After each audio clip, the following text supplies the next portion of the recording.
In 1834, Lincoln ran for the Illinois state legislature as an independent candidate and won with 81% of the popular vote. 2 years later, he ran again, this time casting his fortunes with the formidable Whig Party. He won a second term handily, then a third and a fourth, all the while working twice as hard as half the legislature. "This lean, angular fellow Lincoln," remarked Whig leader Henry Clay, "works like a whirling dervish, passing bond issues like a typhoon, and drafting legislation like the wind." Lincoln's home life was equally productive. Mary gave birth to a son, Robert Todd Lincoln, in 1843. Another son, Edward, or Eddie, scholars are still divided on the matter, was born in 1845. Then another child, Willie, was born on Christmas Day, 1846. Schuyler Lincoln came in 1848, followed 6 months later by Thomas, called Tad. The triplets, Santino, Philip, and Rinaldo, were all born in the summer of 1850. Finally, the last Lincoln child was born in 1851, another Thomas, again nicknamed Tad. In 1859, the upstart Republican Party was on the lookout for a rising star to put forward as their nominee for President of the United States.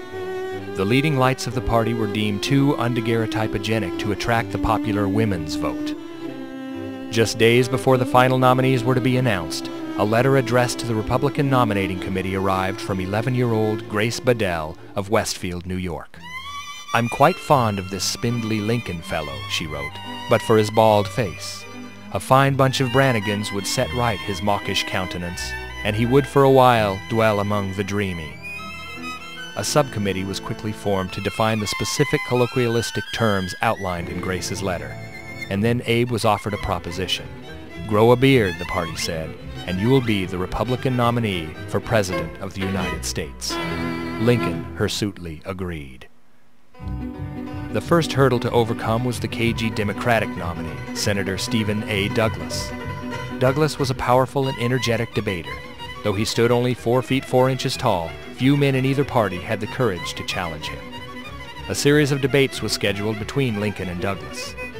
The most divisive issue of the day in most of America was the concept of staying alive until tomorrow, and what Lincoln sold was hope. In the first of 7 scheduled debates, Lincoln convincingly proposed an America where aging and disease were notions as outdated as the horse and buggy. He spoke of a new Reconstruction period, a concept that was years ahead of its time.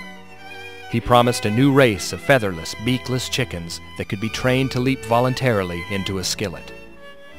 The debates proved the two candidates evenly matched, however, and it wasn't until the famous final debate, where Lincoln tossed the tiny senator a full 110 feet into a wooden viewing platform, that the tide turned strongly in Lincoln's favor. It was on that day that the race to the White House was effectively over, and on March 4th, 1861, Abraham Gregarious Lincoln was sworn in as the 16th President of the United States.